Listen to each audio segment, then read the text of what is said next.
गांव सोनपुर एक सुंदर और हरा भरा गांव था। लोग मेहनती, ईमानदार और साधारण जीवन जीने वाले थे। गांव में हर सुबह बच्चों की हंसी, गायों की घंटियों की खनक और खेतों में काम करते लोगों की आवाज से जीवन की रफ्तार महसूस होती थी। गांव में एक व्यापारी हनुमान प्रसाद रहता था। वो अपने काम में बहुत मेहनती और ईमानदार था, लेकिन अक्सर जल्दबाजी और अहंकार के कारण परेशानियों में फंस जाता। हनुमान प्रसाद का गोदाम गांव का सबसे बड़ा था। इसमें अनाज, मसाले, कपड़े और कीमती सामान रखा रहता था। उसके पास मेहनती मजदूर भी थे जो हमेशा उसकी मदद करते। लेकिन हनुमान को पता था कि पास के गांव के कुछ चोर उसकी संपत्ति पर नजर रखते हैं। एक शाम गांव में अफवाह फैल गई कि हनुमान प्रसाद के गोदाम में चोरी होने वाली है। गांव वाले डर के मारे घरों में बंद हो गए। कुछ ने अपने घरों की खिड़कियां और दरवाजों को पूरी तरह से बंद कर लिया। हनुमान पहली बार घबराया, लेकिन उसने सोचा, अगर मैं डरकर तुरंत गार्ड रख दूं तो चोर चतुराई से अपने रास्ते ढूंढ लेंगे। मुझे समझदारी से योजना बनानी होगी। उसने अपने भरोसेमंद मजदूरों और दोस्तों को बुलाया और धीरे धीरे रात के लिए रणनीति बनाई।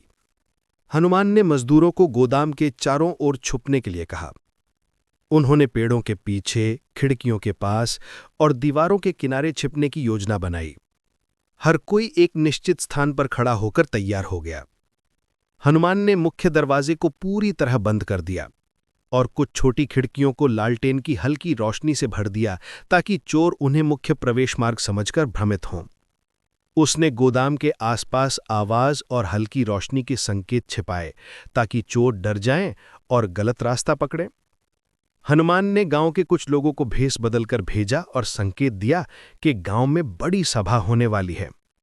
चोरों को लगा कि गांव वाले जागरूक हैं और उनका कोई भी कदम नजर में रहेगा।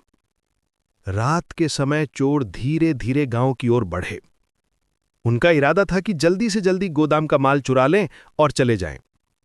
लेकिन हनुमान प्रसाद की योजना ने उन्हें पूरी तरह भ्रमित कर दिया। एक एक कर चोर फंसते गए। हनुमान ने अपने मजदूरों को संकेत दिया और उन्होंने चोरों को पकड़ने की कार्रवाई शुरू कर दी। कुछ चोर भागने की कोशिश कर रहे थे, लेकिन उनके पास कोई रास्ता नहीं था। हनुमान ने यह सुनिश्चित किया कि कोई भी निर्दोष गांव वाला प्रभावित ना हो।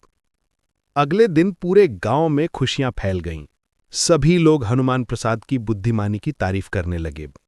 उन्होंने कहा, अगर आपने सोच समझकर कदम नहीं उठाया होता तो हमारा सारा माल चोरी हो जाता। हनुमान प्रसाद ने मुस्कुराते हुए कहा, जल्दबाजी और डर से काम लेने से नुकसान होता है। सोच समझकर योजना बनाने से हर मुश्किल का हल निकलता है। हमें हमेशा धैर्य और बुद्धिमानी से कदम उठाने चाहिए।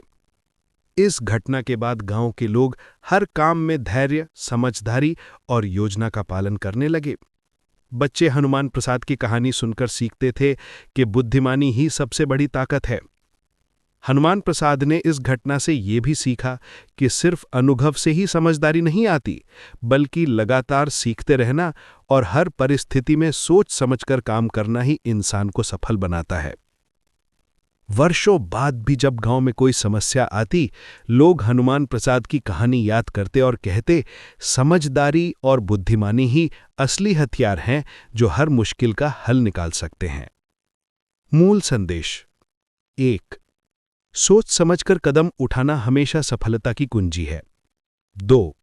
जल्दबाजी और डर से नुकसान हो सकता है। 3. कठिन परिस्थितियों में योजना और बुद्धिमानी से काम करना सबसे बड़ा हथियार है। 4. अनुभव और सीखना जीवन में समझदारी लाता है। दोस्तों, अगर वीडियो अच्छी लगे तो प्लीज जरूर सब्सक्राइब करें।